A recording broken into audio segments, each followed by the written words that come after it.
ये कहानी उस दिन शुरू होती है जब वीर रहेजा अपनी पहली शिकार पर निकला था। उसने लोमड़ी को देखा और उसे लगा यही होगी मेरी पहली शिकार।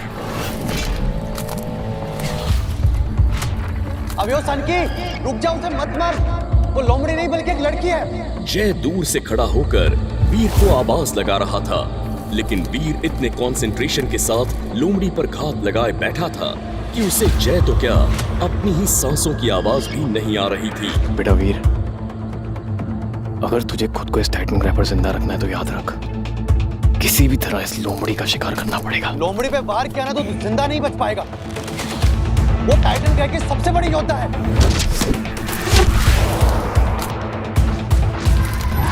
वीर ने अपना जादुई खंजर निकाला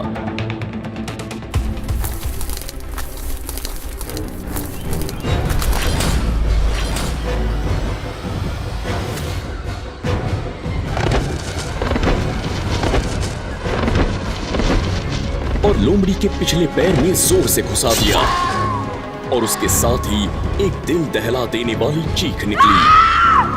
वो आवाज इतनी तेज थी कि पूरा जंगल कांप उठा और देखते ही देखते लोमड़ी एक सुंदर लड़की में बदल गई जिसका नाम अवनी शेरगिल था। उसके पैर से खून बह रहा था।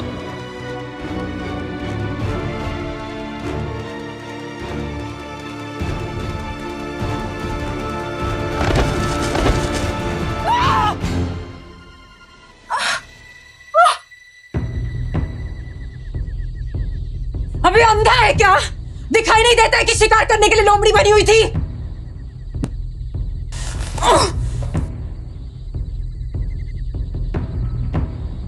मुझे माफ कर दो, मुझे लगा लोमड़ी है। पूरा टाइटन ग्रह जानता है कि अपनी शेर के लिए लोमड़ी का भेष बदलती है। तुझे नहीं मालूम? मैं आज ही टाइटन ग्रह पे आया हूँ, मुझे कैसे पता होगा? अच्छे से जानती हूँ तुम जैसे बदमाश लड़कों को मौका चाहिए होता है लड़कियों को छूने का, उनके करीब आने का। तुम मुझे गलत समझ रही हो।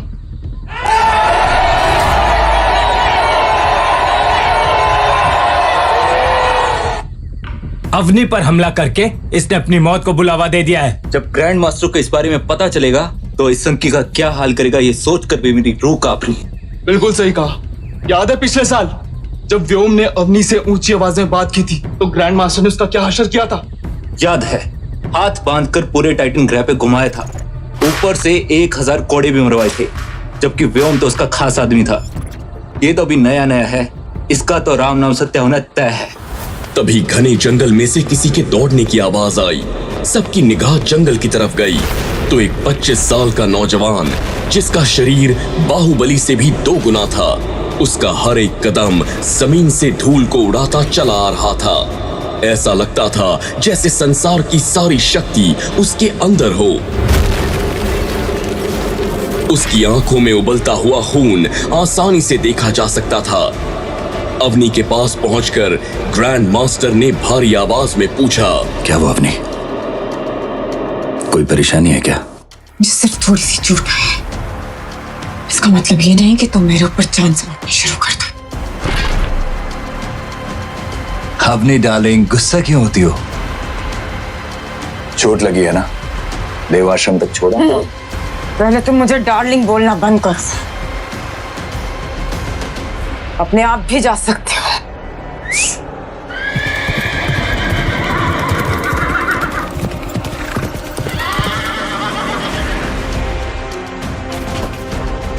याद रखना सनकी, आज से तुम मेरे जानी दुश्मन बन गए और अगर दोबारा मुझसे पंगा लिया ना तो तुम्हें सिर्फ मौत नसीब होगी। मौत। ये कहकर अवनी अपने घोड़े पर सवार होकर देव आश्रम की तरफ रवाना हो गई। अब ग्रैंड मास्टर समेत सबकी नजर वीर की तरफ ही थी। वीर को समझ नहीं आ रहा था आखिर उसे क्या करना चाहिए। तभी ग्रैंड मास्टर ने कहा, मार दिया जाए या छोड़ दिया जाए, बोल तेरे साथ क्या सुलूक किया जाए। मेरी बात पर विश्वास करो, मैंने जानबूझकर अवनी पर वार नहीं किया। देखो, अवनी को चोट आई है, अब इससे कोई फर्क नहीं पड़ता है कि तुमने जानबूझकर किया था या फिर गलती से हो गया था।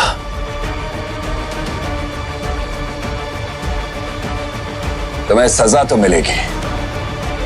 बताओ कौन सी सजा चाहिए? मुझे जाने दो। मैं विश्वास दिलाता हूँ कि आज के बाद कभी भी इस तरह की गलती नहीं करूंगा। मुझे माफ कर दो। मैंने तो तुमसे पूछा कि सजा क्या चाहिए, तुम तो माफी मांगने लगे। चलो तुम सब लोग बताओ कि इसको क्या सजा मिलनी चाहिए। जिस हाथ से इसने अवनी पर वार किया है उसके वही हाथ काट डालो। नहीं नहीं, ये बहुत छोटी सजा है इसके लिए। मैं तो कहता हूं इसे नंगा करके चूहे वाले तहखाने में बंद कर देना चाहिए।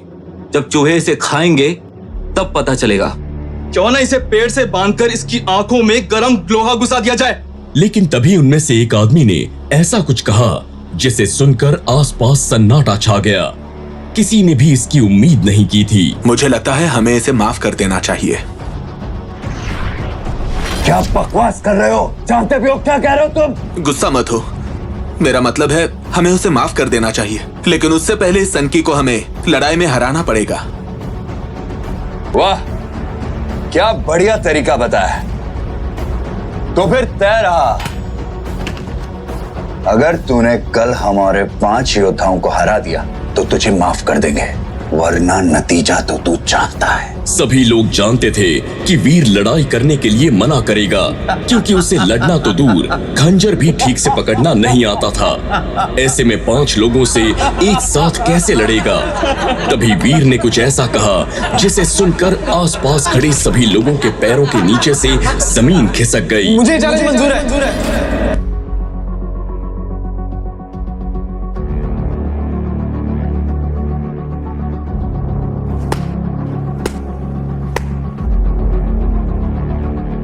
तो भाई ठीक है, कल शाम देव आश्रम के प्रैक्टिस एरिया में तुम्हारा मुकाबला होगा। व्योम, अवनी को बता दो कि ग्रैंड मास्टर ने इस संकी को सबक सिखाने का अच्छा तरीका ढूंढ लिया है। क्या ग्रैंड मास्टर वीर को माफ कर देगा या होगा वीर का टाइटन ग्रह पर आखिरी दिन? ये जानना दिलचस्प होगा। तो चलिए सुनते हैं आगे की कहानी। पूरा देव आश्रम वीर का मुकाबला देखने के लिए एक्साइटेड था। हर कोई जानना चाहता था कि जिसे टाइटन ग्रह पर आए एक दिन भी नहीं हुआ, आखिर वो कैसे 5 लोगों से लड़ता है। ग्रैंड मास्टर ने भी अपनी टीम के 5 सबसे शक्तिशाली योद्धाओं को तैयार कर लिया था। वीर को पहले से ही मार्शल आर्ट्स आते थे, इसलिए वो पूरी तरह से निश्चिंत था। उसे विश्वास था कि वो उन 5 को हरा देगा।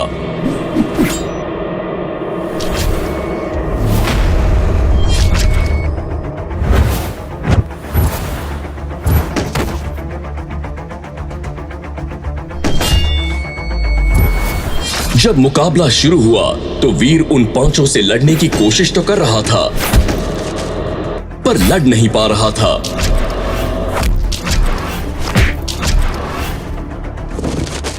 अगर मार्शल आर्ट्स के मूव्स में शार्पनेस नहीं है तो वो किसी कचरे से कम नहीं। यही तुम्हारा हाल है वीर। एडवांस लेवल के मार्शल आर्ट्स सीखने के बाद भी किसी काम के नहीं।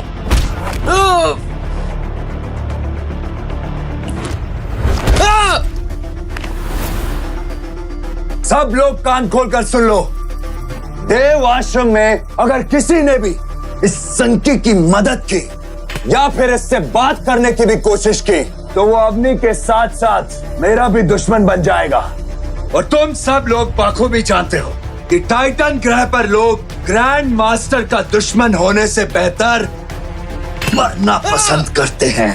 ये कहकर ग्रैंड मास्टर और उसकी टीम वीर को वहीं पर पड़ा हुआ छोड़कर जाने लगी।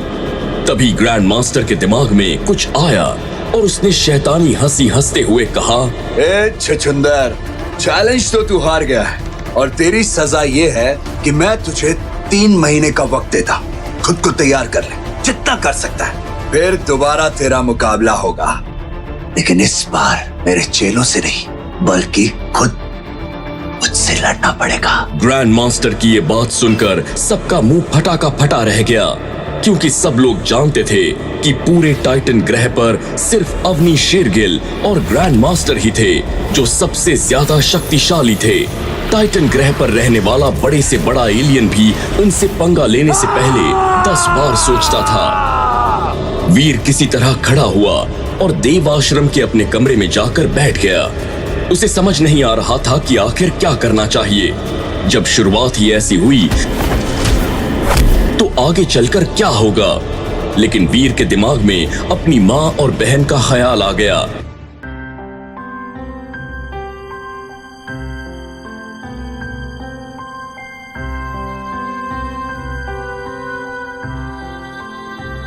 उनको दिया वचन याद आने लगा, जिस वजह से उसे पृथ्वी से करोड़ों मील दूर टाइटन ग्रह पर आना पड़ा।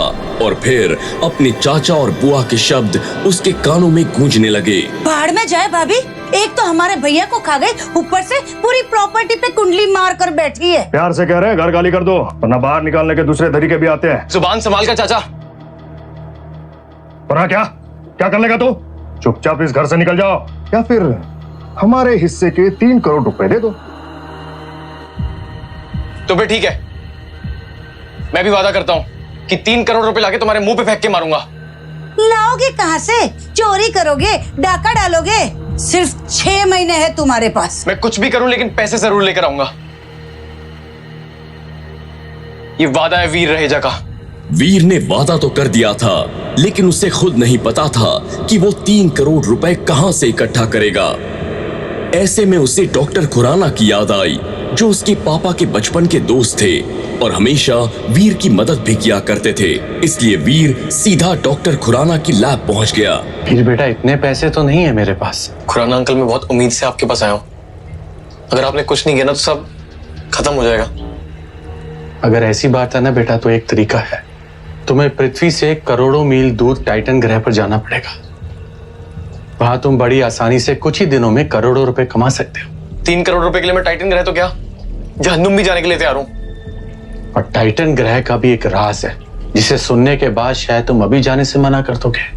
ऐसा कौन सा राज है अंकल? जब खुराना ने वीर को टाइटन ग्रह का राज बताया तो वीर के पैरों तले जमीन खिसक गई। ये देखो वीर, टाइटन ग्रह पर इंसानों के साथ साथ बहुत खतरनाक एलियन भी है, जिनका आधा सर तो इंसानों का है और आधा जानवर का, और जिसे मारकर उसकी सोल से तुम ताकतवर बन सकते हो या उसे करोड़ों रुपए में बेच भी सकते हो।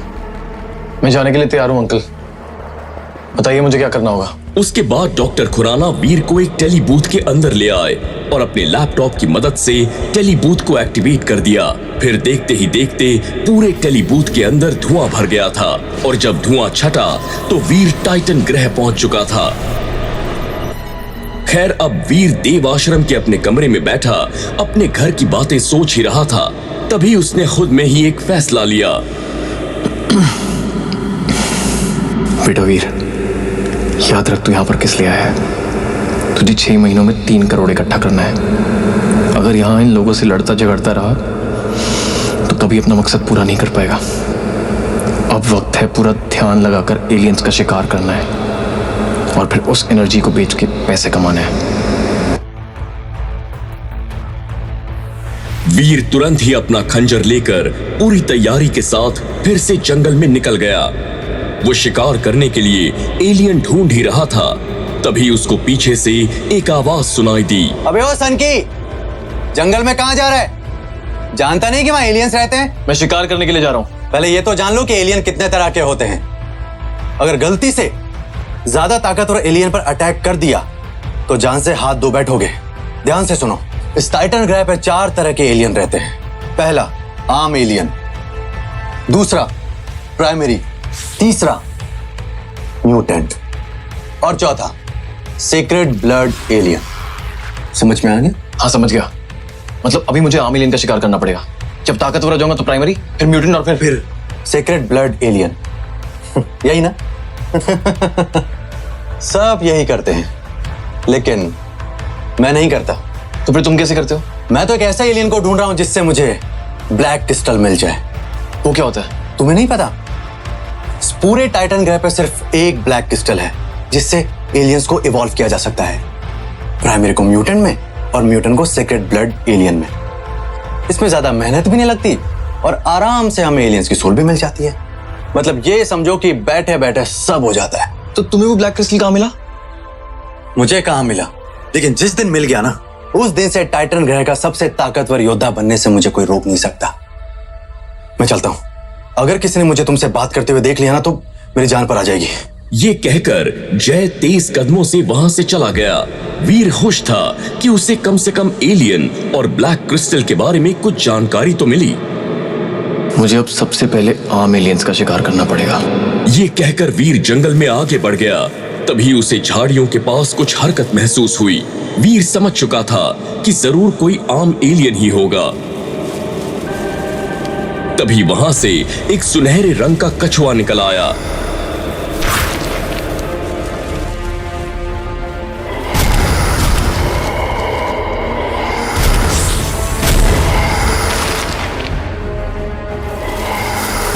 मुझे तो लगा था कोई आम एलियन होगा, ये तो बहुत ही खतरनाक है।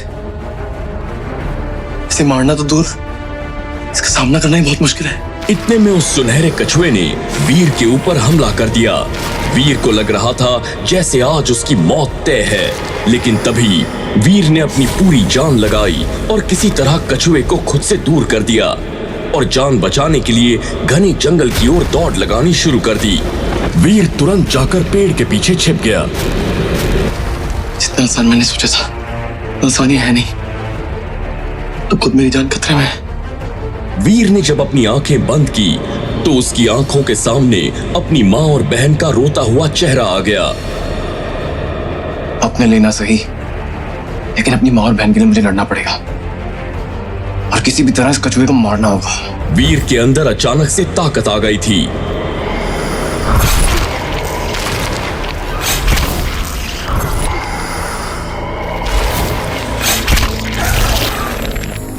कछुआ मर चुका था। तभी वीर के सामने एक नीले रंग की ट्रांसपेरेंट स्क्रीन आ गई। सुनहरा कछुआ मारा गया। 0 से 10 जीन पॉइंट्स हासिल करने के लिए सुनहरे कवच की एनर्जी लें।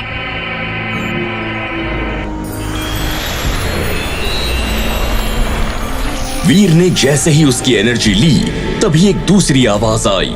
आपको प्राप्त हुए हैं 7 जीन पॉइंट्स और सुनहरा कवच। ये सुनकर वीर हैरान हो गया और इसके साथ उसके सामने एक सुनहरे रंग का नकाब आ गया।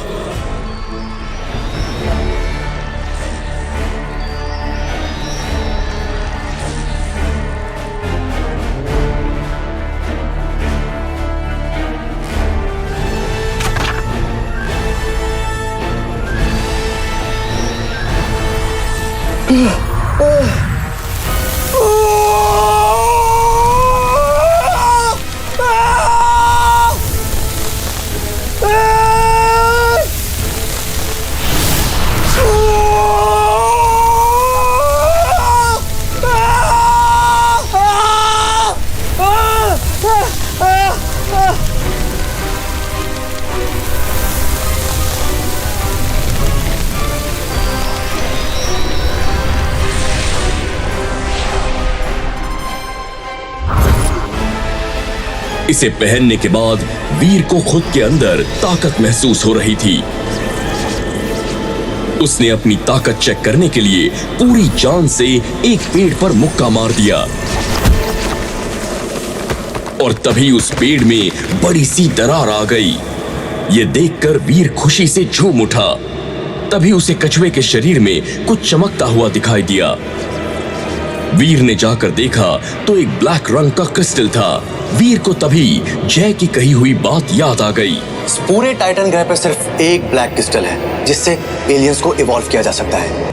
अगर ये वही ब्लैक क्रिस्टल है जिसके बारे में जय बात कर रहा था, लगता है आज मेरी किस्मत बहुत अच्छी है। पहला शिकार भी मिल गया और ब्लैक क्रिस्टल भी मिल गया। वीर को यकीन नहीं हो रहा था कि ये क्रिस्टल सच में काम करता है या नहीं, इसलिए वीर ने एक बिल्ली को पकड़कर उसे वो क्रिस्टल खिला दिया और देखते ही देखते बिल्ली का आकार भी बढ़ गया।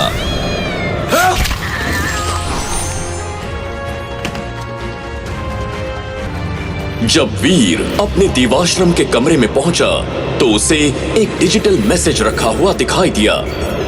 वीर, तुम्हें जल्द से जल्द वापस पृथ्वी ग्रह पर आना होगा। मेरे पास तुम्हारे लिए 2 बुरी खबरें हैं जिन्हें मैं यहाँ पर नहीं बता सकता, और याद रहे कि इस बारे में किसी को पता ना चले। वीर तुरंत ही टेलीपोर्ट की मदद से पृथ्वी ग्रह पहुंच गया था और डॉक्टर खुराना की लैब में खड़ा था। क्या हुआ खुराना अंकल, आपने मुझे इतनी जल्दी यहाँ क्यों बुलाया और आप इतने परेशान क्यों दिख रहे हो? वीर, जो बात मैं तुझे बताने जा रहा हूं, हो सकता है उसको सुनकर तुम्हें सदमा लगे बेटा, और तुम्हारे लिए बात जानना बहुत जरूरी है। खुराना अंकल, ऐसा बोल के आप मुझे बहुत डरा रहे हो। प्लीज बताइए बात क्या है। बेटा, कल शाम को तुम्हारी माँ की तबीयत बहुत खराब हो गई थी। उन्हें जब एडमिट कराया हॉस्पिटल में तो डॉक्टर ने बताया कि उनको एक बहुत रेयर डिजीज है जिनकी तुरंत सर्जरी करनी पड़ेगी। उसके लिए बेटा कम से कम 1 करोड़ रुपए का खर्चा आएगा। ये सुनकर वीर अंदर से टूट चुका था। उसे समझ नहीं आ रहा था कि आखिर उसे क्या करना चाहिए। तभी डॉक्टर खुराना ने फिर से कहा, और वीर, तुम्हें टाइटन ग्रह पर 4 दिन हो चुके हैं, कुछ पैसे इकट्ठे हुए क्या? अभी तक एक फूटी कौड़ी भी नहीं जोड़ पाया हूं मैं। लेकिन अब टेंशन मत लीजिए खुराना अंकल, अब से मैं पूरा ध्यान लगाकर सिर्फ पैसे कमाऊंगा और मां को भी कुछ नहीं होने दूंगा। शाबाश, मुझे तुमसे यही उम्मीद थी। और एक बात का ध्यान रखना कि तुम्हारे पास सिर्फ 2 दिन है। अगर 2 दिन में पैसे हॉस्पिटल में जमा नहीं हुए तो तुम्हारी मां की सर्जरी नहीं होगी। इस वक्त उनकी हालत बहुत ही क्रिटिकल है। उन्हें कुछ नहीं होगा अंकल। ये कहकर वीर टाइटन ग्रह जाने के लिए वापस टेली बूथ की तरफ जाने लगा। तभी डॉक्टर खुराना ने कहा, तुम टेली बूथ से टाइटन ग्रह नहीं जा सकते, तुम्हारी जान को खतरा है। ये सुनकर वीर के पैर वहीं पर जम गए। मेरी जान को खतरा है? मुझे कोई क्यों मारना चाहता है? मैंने तो किसी का कुछ बिगाड़ा भी नहीं है। ये दुनिया जितनी तुम्हें आसान नजर आ रही है ना, उतनी है नहीं। फिलहाल तुम्हारे लिए बस यही जानना जरूरी है कि तुम्हें सतर्क रहना पड़ेगा। लेकिन अगर मैं टेली बूथ से टाइटन ग्रह नहीं जाऊंगा तो फिर कैसे जाऊंगा? मुझे भी वहां बहुत काम पूरे करने हैं। जानता हूं, तुम टाइटन ग्रह ट्रेन से जाओगे। ट्रेन से? ट्रेन भी टाइटन ग्रह जाती है? हाँ, और मैंने तुम्हारी टिकट भी करवा दी है। आधे घंटे में तुम्हारी ट्रेन है।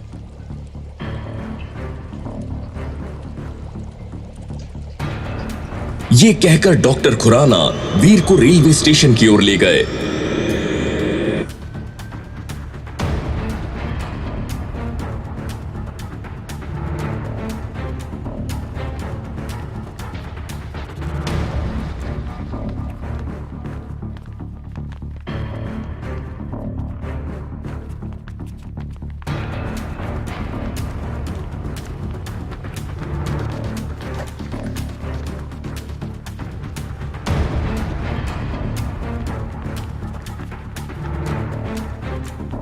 वीर ट्रेन में बैठा हुआ बस अपनी मां के बारे में ही सोच रहा था।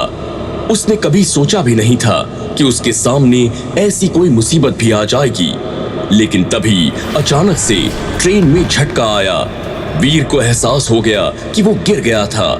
जब वीर थोड़ा होश में आया तो उसे एहसास हुआ कि वो अवनी थी और वीर उसी के ऊपर गिर गया था। I am sorry.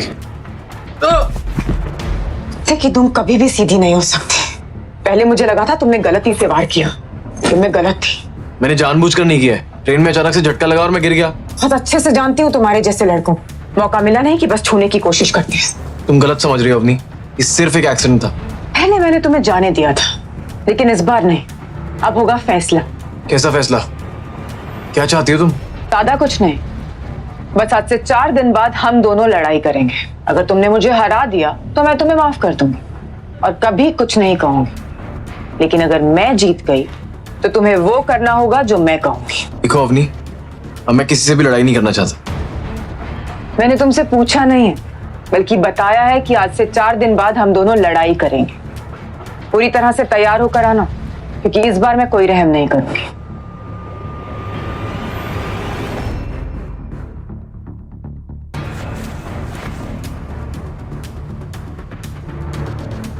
आखिर ये सब हो क्या रहा है मेरे साथ? समझ नहीं आ रहा क्या करूं। इधर ग्रैंड मास्टर और अवनी मेरी जान के पीछे पड़े हैं और उधर मेरी माँ जिंदगी और मौत के बीच झूल रही है। सर्जरी के लिए पैसे इकट्ठा करने हैं, फिर चाचा को 3 करोड़ देकर घर भी वापस लेना है। इतना सब कुछ मैं कैसे करूंगा? वीर ने ठान लिया था कि अब चाहे उसे कुछ भी करना पड़े, वो पैसे इकट्ठा करके ही रहेगा।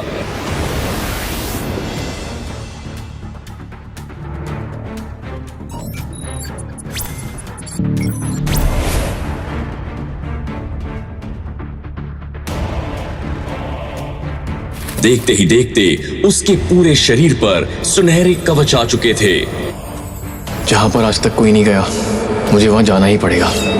अपनी जिंदगी की बाजी लगानी ही पड़ेगी और कोई रास्ता नहीं है मेरे पास।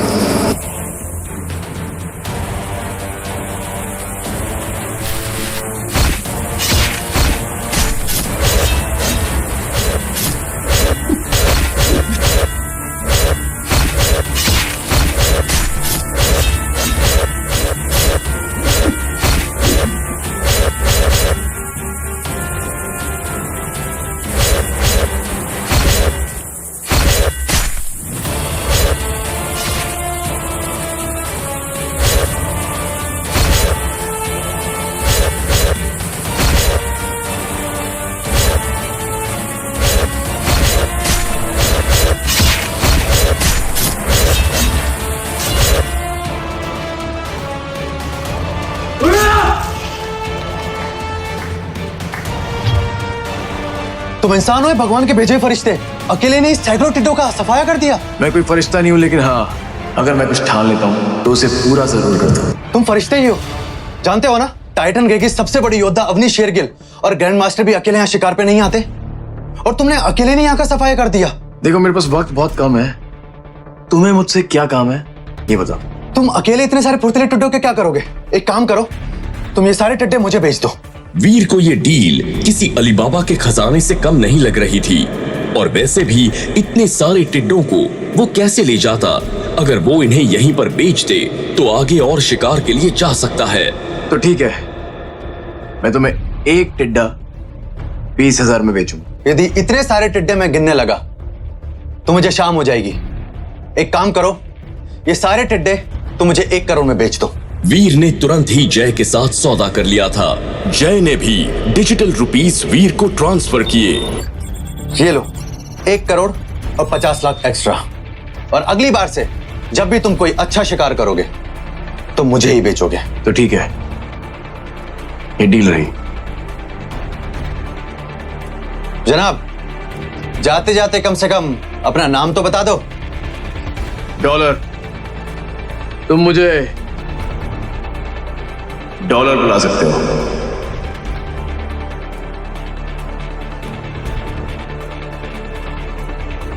ये कहकर वीर वहां से दूसरा शिकार करने के लिए चला गया।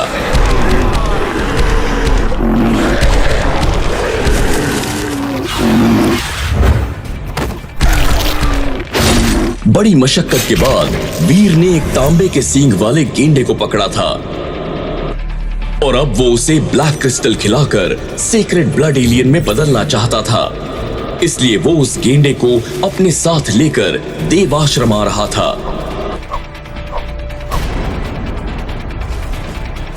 उसे तभी व्योम बाहर खड़ा हुआ दिख गया।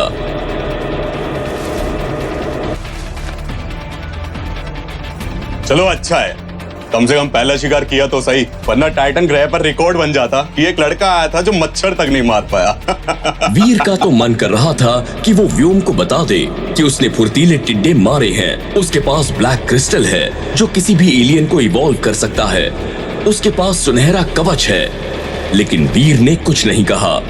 वीर व्योम को नजरअंदाज करके जाने की कोशिश कर रहा था, लेकिन व्योम को ये बात पची नहीं, और उसने वीर से गुस्से में कहा, तेरी हिम्मत कैसे हुई मुझे नजरअंदाज करके जाने की? पहले दिन की मार भूल गया क्या? देखो व्योम, मैं कोई झगड़ा नहीं करना चाहता, मुझे जाने दो।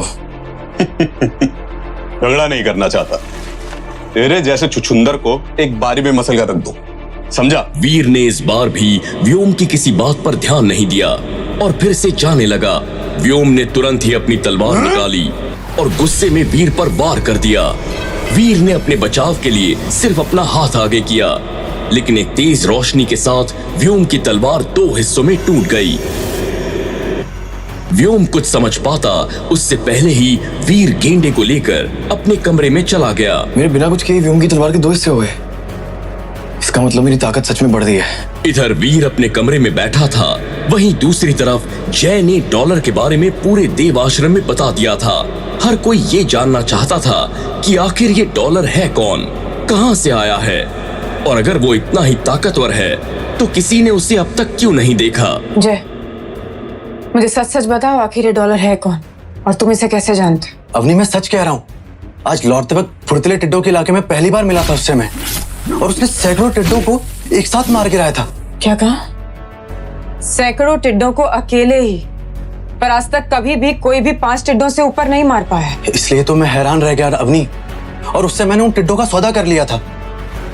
वो दिखता कैसा था? उसका पूरा शरीर सुनहरे रंग के कवच से ढका हुआ था और उसके हाथ में एक मामूली सी खंजर थी। मामूली से खंजर से कोई कैसे टिड्डों का सफाया कर सकते? जरूर उसके अंदर कोई स्पेशल शक्तियां होंगी। बिल्कुल सही कहा अवनी, उसे देखकर कोई बता सकता है नहीं कि वो इतना बड़ा योद्धा होगा। तो फिर ठीक है, तुम मेरी मुलाकात डॉलर से करवा रहे हो। लेकिन अवनी, मैं उससे पहली बार मिला हूँ, मैं नहीं जानता कि वो कहाँ रहता है, कैसा दिखता है। मैं कुछ नहीं जानती जय। अगर तुमने मेरी मुलाकात डॉलर से नहीं करवाई तो याद रखना तुम्हारी मौत तय है। आखिर अवनी डॉलर से क्यों मिलना चाहती थी? क्या अवनी डॉलर से मिल पाएगी या वो चलेगी अपनी कोई चाल? जय को समझ नहीं आ रहा था आखिर वो डॉलर को कैसे ढूंढे, और अगर ढूंढ भी ले तो उसे अवनी से मिलवाने के लिए कैसे मनाए। यही सोचता हुआ जय अपने कमरे में आया और उसे अपने कमरे में एक पार्सल मिला। जय ने अपना पार्सल खोला तो उसे उसके अंदर एक सोल बॉटल मिली। सोल बॉटल के साथ एक डिजिटल मैसेज भी था। जय बैठा और उसने डिजिटल मैसेज प्ले किया। मैं तुम्हें एक प्राइमरी एलियन की एनर्जी भेज रहा हूँ, तो ये हुआ हिसाब बराबर उन 50 लाख रुपयों का जो तुमने मुझे एडवांस दिए थे। मेरे पास तुम्हारे लिए इससे भी अच्छी चीज़ है। अगर लेना चाहो तो कल शाम 5 बजे 2 करोड़ रुपए लेकर पश्चिमी पहाड़ी पर आ जाना, और याद रहे किसी को अपने साथ मत लाना, वरना मैं तुम्हारे साथ डील नहीं करूंगा। उससे अगले दिन का इंतजार नहीं हो रहा था।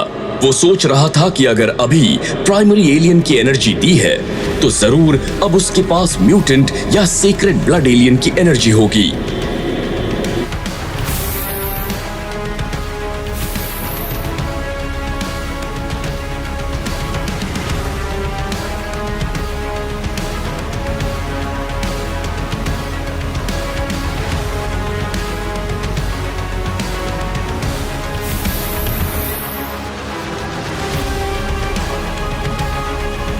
इसलिए वो अगले दिन वक्त से पहले ही पश्चिमी पहाड़ पर पहुंच चुका था। थोड़ी देर इंतजार करने के बाद जब जय को कोई नहीं दिखाई दिया तो वो वापस जाने लगा। कहाँ जा रहे हो जय? डील नहीं करनी क्या? क्या डॉलर? मुझे लगा कि तुम आओगे नहीं। डॉलर जो एक बार बोलता है वो जरूर करता है, और वैसे मैं तुमसे पहले आ गया था, बस छुप कर ही देख रहा था कि कहीं तुम किसी और को साथ तो नहीं है। डॉलर की ये बात सुनकर जय उससे और भी इंप्रेस हो गया। सच में कमाल के आदमी तुम डॉलर। वो सब छोड़ो, ये बताओ पैसे लेके आए हो क्या? बिल्कुल लेकर आया हूँ। ये कहकर जय ने डॉलर को डिजिटल रुपीस ट्रांसफर किए। वीर ने भी अपनी बैग से एक सोल बॉटल की शीशी निकाल कर दे दी। म्यूटेंट एलियन की एनर्जी? सच में तुम कमाल के आदमी हो डॉलर। मुझे तो लगता है भगवान ने तुम्हें मेरे लिए भेजा है। वीर पैसे लेकर जा ही रहा था तभी जय ने कहा, डॉलर जल्दी बोलो, मेरे पास वक्त बहुत कम है। हमारे देवाश्रम की बड़ी योद्धा अवनी शेरगिल तुमसे मिलना चाहती है। उसे बोलो कि डॉलर किसी से नहीं मिलता। तभी वीर तेजी से दौड़ता हुआ चला गया। जय ने भी ये बात जाकर अवनी को बता दी। उस डॉलर की इतनी मजाल कि उसने अवनी से मिलने से मना कर दिया। अवनी, मैंने उसे मनाने की बहुत कोशिश की लेकिन उसने मना किया और वो सीधा चला गया। तो मुझे ये बताओ कि डॉलर तुम्हें कहाँ कहाँ मिला था? अब तक मैं जितनी बार उससे मिला हूँ या तो वो जगह खतरनाक होती है या फिर वो वहां से निकलकर किसी और खतरनाक जगह की तरफ निकल जाता है। इसका मतलब है कि उसे खतरों से खेलने में मजा आता है। अब तू देख डॉलर कि मैं क्या करती हूँ। वीर अपने कमरे में देख रहा था कि गेंडे के अंदर कोई बदलाव आया या नहीं।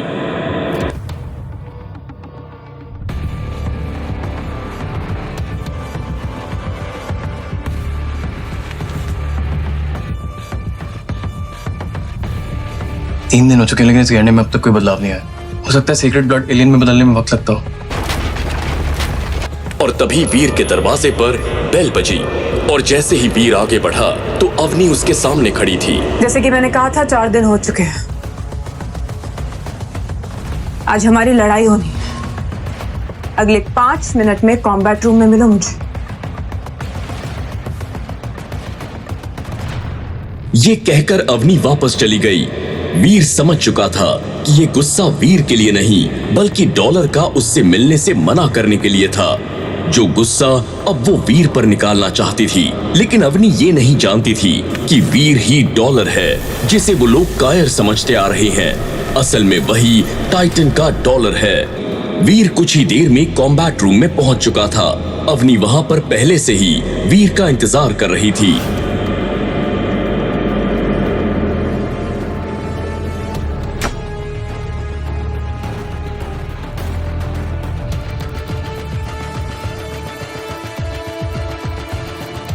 तो जैसे कि तय हुआ था, अगर तुमने मुझे हरा दिया तो मैं तुम्हें माफ कर दूंगी, लेकिन अगर तुम हार गए तो तुम्हें वो करना पड़ेगा जो मैं तुमसे कहूंगी। ठीक है, तो बताओ कैसे शुरू करना है। अवनी लड़ाई के लिए तैयार हो चुकी थी।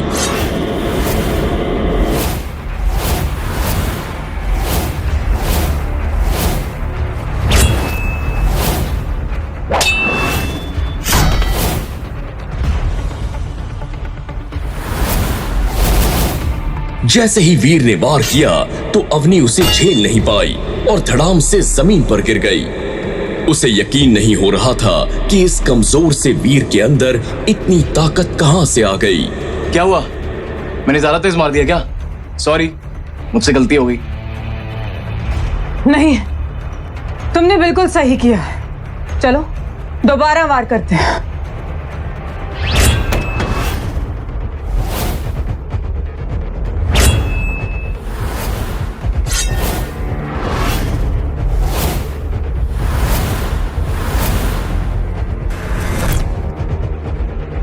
वीर ने दोबारा अवनी पर वार किया, लेकिन इस बार अवनी संभल चुकी थी।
काफी देर लड़ाई होने के बाद भी कोई नतीजा नहीं निकला, इसलिए उन्होंने तय किया कि अगले महीने वो फिर से लड़ेंगे।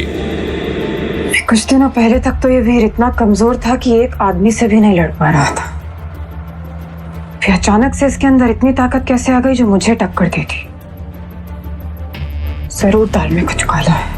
वीर दिन ब दिन अपनी ताकत बढ़ाता जा रहा था। अब पैसों से ज्यादा उसे जरूरत थी खुद को ताकतवर बनाने की, जिसके लिए वो अब टाइटन ग्रह का सबसे बड़ा खतरा उठाने की तैयारी कर रहा था। टाइटन ग्रह के रेड जोन एरिया में दक्षिणी गुफा थी, जिसे मौत की गुफा के नाम से भी जाना जाता था।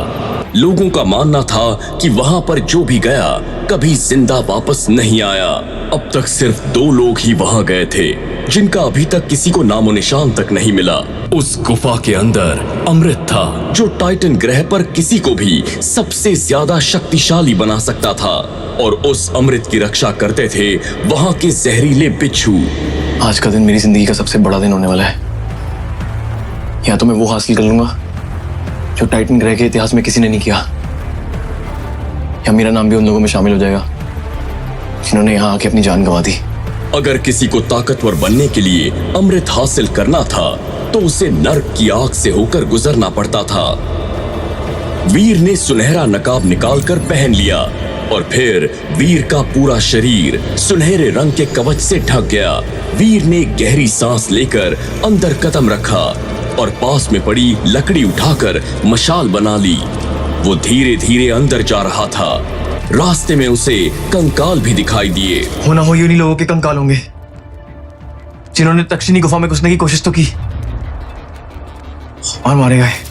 तभी वीर को कुछ फुसफुसाहट सुनाई दी और उसने देखा तो एक बिच्छू चल रहा था। तभी वीर ने अपने खंजर से बिच्छू के 2 टुकड़े कर दिए। वीर बिच्छुओं को मारते हुए आगे बढ़ता जा रहा था। तभी वीर को किसी लड़की की आवाज सुनाई दी। कोई है? मुझे जहरीले बिच्छू ने काटा है। कोई प्लीज मेरी मदद करेगा?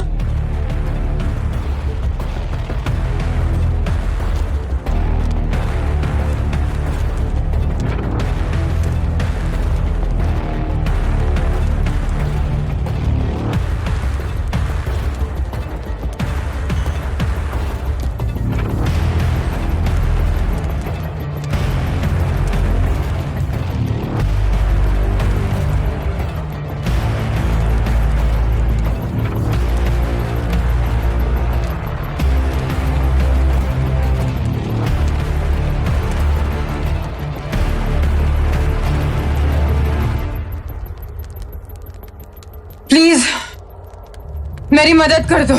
जब वीर ने देखा कि वो अवनी है, वीर वहां से वापस जाने लगा। देखो, मैं तुम्हारी कोई मदद नहीं कर सकता, मुझे बहुत काम है। डॉलर!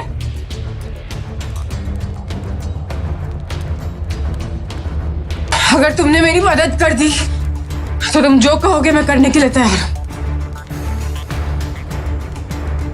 जितने पैसे कहोगे दे दूंगी, पर प्लीज मुझे यहां से निकाल दो। तुम्हें कैसे पता कि मेरा नाम डॉलर है? मैं तो क्या पूरा देवाश्रम जानता है तुम्हारे बारे में। तुम्हारी ताकत की चर्चाएं पूरे टाइटन ग्रह पर फैल चुके हैं।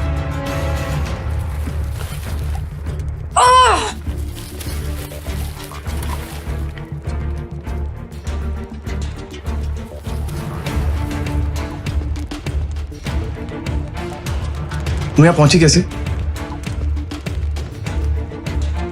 जानती नहीं कि आज तक यहां से कोई जिंदा वापस नहीं गया?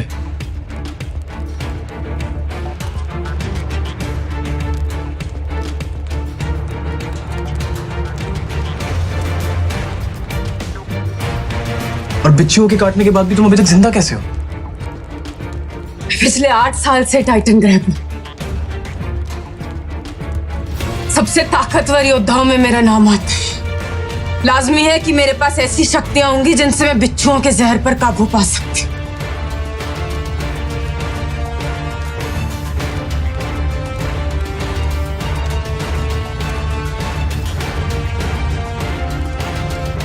तुम ये बताओ कि तुम मेरी मदद करोगे या मुझे मरते हुए यहां छोड़कर चले जाओगे?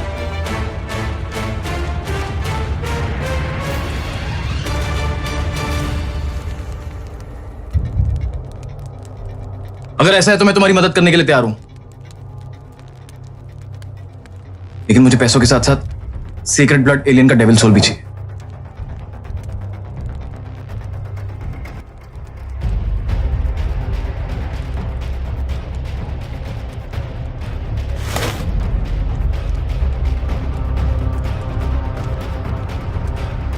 ठीक है, मैं देने के लिए तैयार हूं,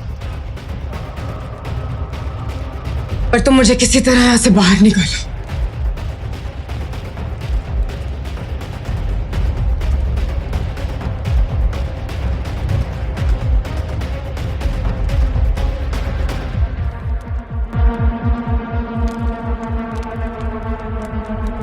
लेकिन एक बात और, मैं तुम्हें देव आश्रम तक छोड़ने नहीं जाऊंगा। उससे कुछ दूर पहले उतार दूंगा।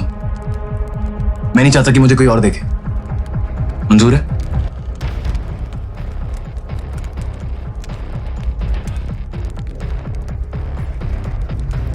मंजूर है।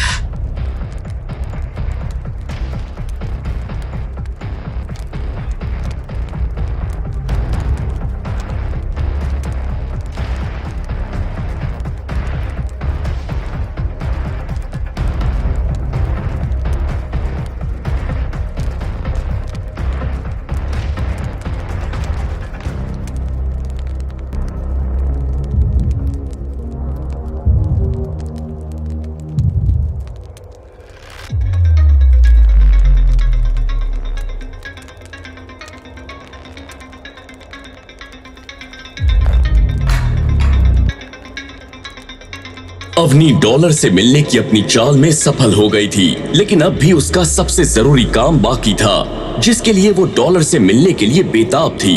थोड़ी देर इधर उधर की बातें करने के बाद अवनी ने वीर से कहा, ताकतवर तो तुम्हारी टेक्निक भी अच्छी है। तुम्हें जरूरत है तो एक अच्छे से ग्रुप में जुड़ देगी, जिससे तुम हर वो मुकाम हासिल कर पाओ जो तुम्हारी जैसी योद्धा को करना चाहिए। देखो अवनी, मुझे अकेले शिकार करना पसंद है और मैं किसी से भी मिलना नहीं चाहता। तुम जानते नहीं डबी, तुम्हें ये मौका मेरे ग्रुप गोंजाई में जुड़कर मिल सकता है। हमारा ग्रुप टाइटन का सबसे ताकतवर ग्रुप बन जाएगा। हम आसानी से सेक्रेड ब्लड एलियन का शिकार भी कर सकते हैं। अवनी, मैंने कहा मैं किसी के साथ नहीं जुड़ना चाहता। ठीक है, लेकिन तुम एक बात याद रखना कि ऐसे मौके बार बार नहीं आते। तुम बहुत बड़ी गलती कर रहे हो। इस बार वीर ने अवनी की किसी भी बात का जवाब नहीं दिया। अवनी ने भी उम्मीद नहीं की थी कि डॉलर इतनी जल्दी मना कर देगा। कुछ देर बाद देव आश्रम से थोड़ी दूर वीर ने अवनी को अपनी पीठ से उतार दिया। अब तुम यहाँ से आगे जा सकती हो। एक बार फिर से सोच लो डॉलर, अपनी बार बार ऐसे ऑफर लेकर नहीं आती। डॉलर ने एक बार जो फैसला कर लिया वो पत्थर की लकीर के बराबर होता है। लाओ मेरे पैसे और सीक्रेट ब्लड एलियन का डेविल सोल, जो और भी काम पूरा करने के लिए जाना है।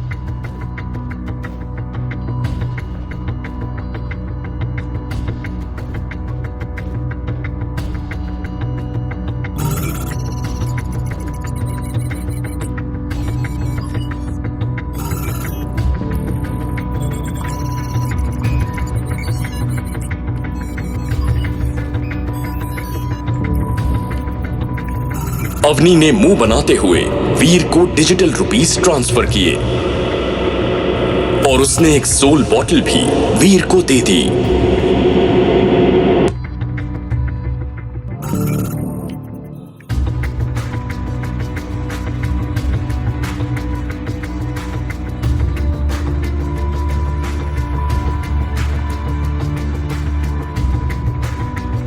सामान लेकर वीर पहाड़ी की तरफ निकल गया।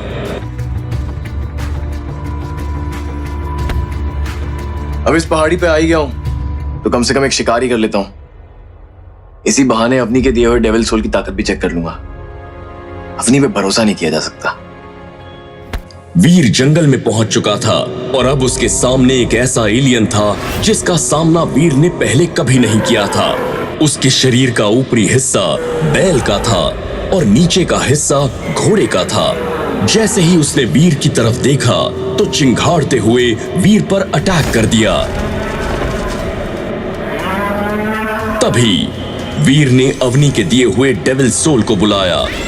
वो एक बिल्ली थी। मैं तुम्हें ऑर्डर देता हूं कि इस एलियन का खात्मा कर दो। ये सुनकर बिल्ली ने एलियन पर अटैक तो नहीं किया, लेकिन खुद वीर के पीछे जाकर छिप गई। तब तक एलियन भी वीर के करीब आ चुका था। उसने बड़ी मुश्किल से अपने आप को बचाया।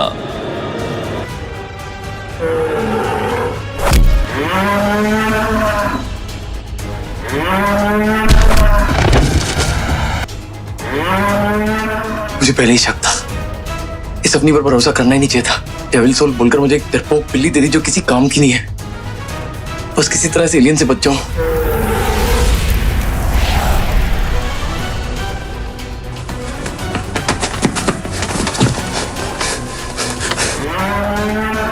मुश्किल में फंस गया इस अपनी के चक्कर में। अभी कसम खाता हूं इस अपनी की बच्ची को छोड़ूंगा नहीं। जैसे ही एलियन वीर के पास आया, वीर ने तुरंत एक ऊंची छलांग लगाई और वो खंजर सीधा एलियन की आंख में घुसा दिया। कुछ ही देर बाद वो एलियन जमीन पर धराशाही हो चुका था। तभी एक आवाज आई, बेल के मुंह वाला एलियन मारा गया। 0 से 10 जिन पॉइंट्स हासिल करने के लिए एलियन की एनर्जी लो। इसी के साथ आपको मिलता है चांद के आकार वाला भाला। वीर ने एलियन की एनर्जी ली।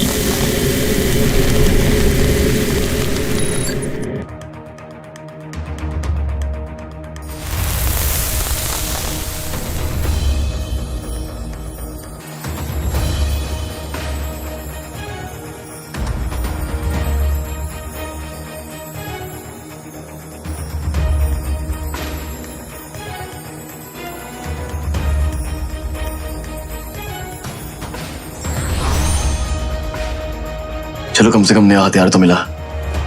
कब तक इस पुराने खंजर से लड़ते रहूंगा?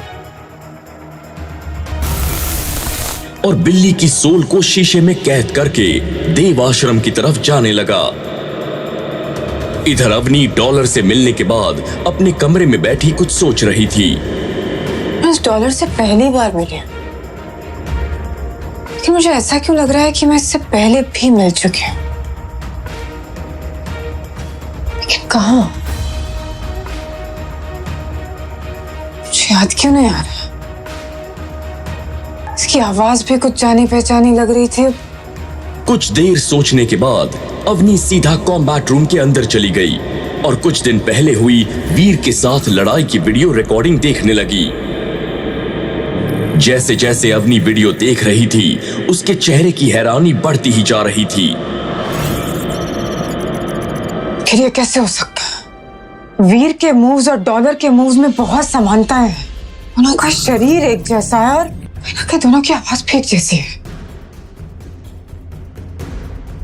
ऐसा तो नहीं कि वीर ही डॉलर है, लेकिन ऐसा कैसे हो सकता? जो लड़का पहले ही दिन बेवकूफी कर दे, सब लोगों से लड़ाई में हार जाए, वो इतना कमजोर लड़का इतनी जल्दी ताकतवर कैसे हो सकता? लेकिन अगर ये सच है तो देवाश्रम पर बहुत बड़ी परेशानी आने वाली है। जब वीर जंगल से देव आश्रम वापस पहुंचा तो वहां पर सन्नाटा छाया हुआ था। ऐसा लग रहा था जैसे पूरा देव आश्रम गहरी नींद में सो गया हो। जिस देव आश्रम में हमेशा चहल पहल रहती थी, वहां पर मातम सा छा चुका था। यहाँ इतना सन्नाटा क्यों छाया हुआ है? कि सब लोग हैं कहाँ? तुम्हें नहीं पता? न जाने कहां से कुछ देर पहले एक सीक्रेट ब्लड एलियन आ गया था। दिखने में बिल्कुल बड़े गेंडे जैसा था। उसने तबाही मचा दी। ग्रैंड मास्टर के टीम के 2 आदमी मारे गए, इसलिए ग्रैंड मास्टर देव आश्रम के साथ मिलकर उसका शिकार करने गए हैं। ये सुनकर वीर के पांव तले जमीन खिसक गई। उसे याद आया कि उसने एक तांबे के सींग वाले गेंडे को ब्लैक क्रिस्टल खिलाकर सीक्रेट ब्लड एलियन बनने के लिए छोड़ा था। वीर तुरंत अपने कमरे में चला गया और अंदर का मंजर देखकर उसकी आंखें फटी की फटी रह गई। पिंजरा टूटा हुआ था। यस! यस! इसका मतलब ये है, जिस गेंडे को मैं पकड़ कर लाया था, वो सीक्रेट ब्लड एलियन में बदल चुका है और सब लोग उसका शिकार करने में लग गए। नहीं, ऐसा नहीं हो सकता। जिसे पकड़कर लाने में मेरी मेहनत लगी, उसका फल मैं किसी और को नहीं खाने दूंगा। वैसे भी वो ब्लैक क्रिस्टल अभी भी उसके पेट के अंदर है, जो मेरे लिए बहुत कीमती है। मैं किसी भी कीमत पर उसे अपने हाथ से जाने नहीं दूंगा। वीर तुरंत ही उस ओर चला गया जहां सब लोग गेंडे का पीछा करते हुए गए थे।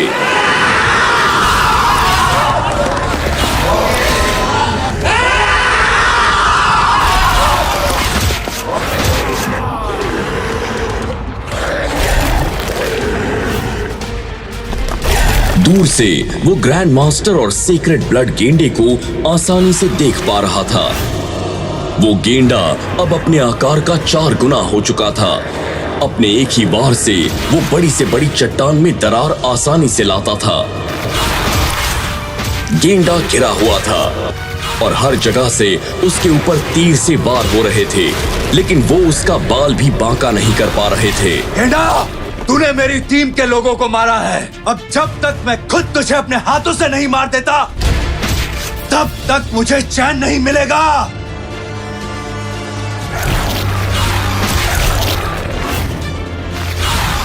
तभी गेंडे ने अपनी तेज रफ्तार की मदद से एक ही पल में ग्रैंड मास्टर की सवारी को चकनाचूर कर दिया, जिसे देखकर ग्रैंड मास्टर गुस्से से आग बबूला हो गया।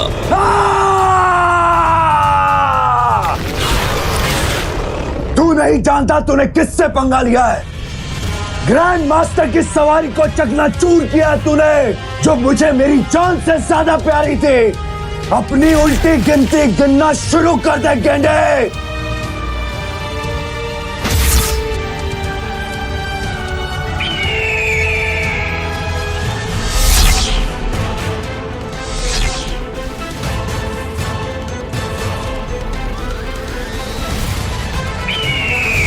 तभी ग्रैंड मास्टर ने अपनी हरी चील वाली डेविल सोल को बुलाया।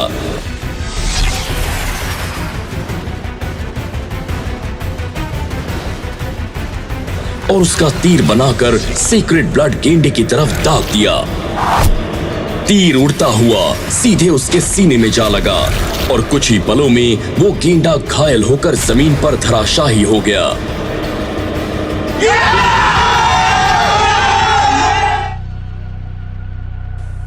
और अब वो खुशी का जश्न मनाने ही वाला था, तभी आसमान से गिरता हुआ भाला आया और सीधे सीक्रेट ब्लड गेंडे को जाकर लग गया, जिससे वो पूरी तरह मर गया। लेकिन अगले ही पल बिजली की तेजी से एक व्यक्ति आया, जिसे सब इतनी जल्दी समझ नहीं पाए थे। उसने सुनहरे रंग का कवच पहना हुआ था। वो वीर था। उसने सीक्रेट ब्लड गेंडे की एनर्जी ली, उसकी डेविल सोल ली और अपना ब्लैक क्रिस्टल लेकर चला गया। ये सब इतनी जल्दी हुआ कि कोई कुछ समझ ही नहीं पाया।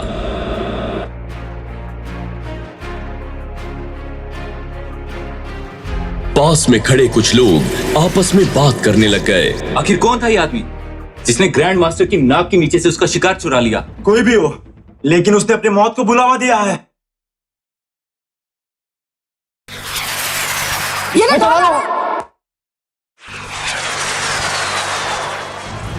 ग्रैंड मास्टर गुस्से में आग बबूला होकर उसके करीब आता जा रहा था।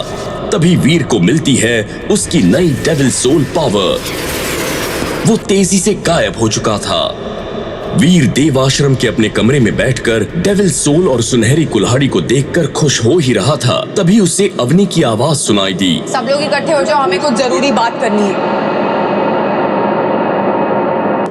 जब हम शिकार पर गए थे तब गलती से हमारी स्मार्ट वॉच में रिकॉर्डिंग शुरू हो गई थी और पता नहीं कैसे रिकॉर्डिंग में वो सुनहरे कवच वाला आदमी भी आ गया था। ये सुनकर वीर को डर लग रहा था कि कहीं उसका पर्दाफाश ना हो जाए।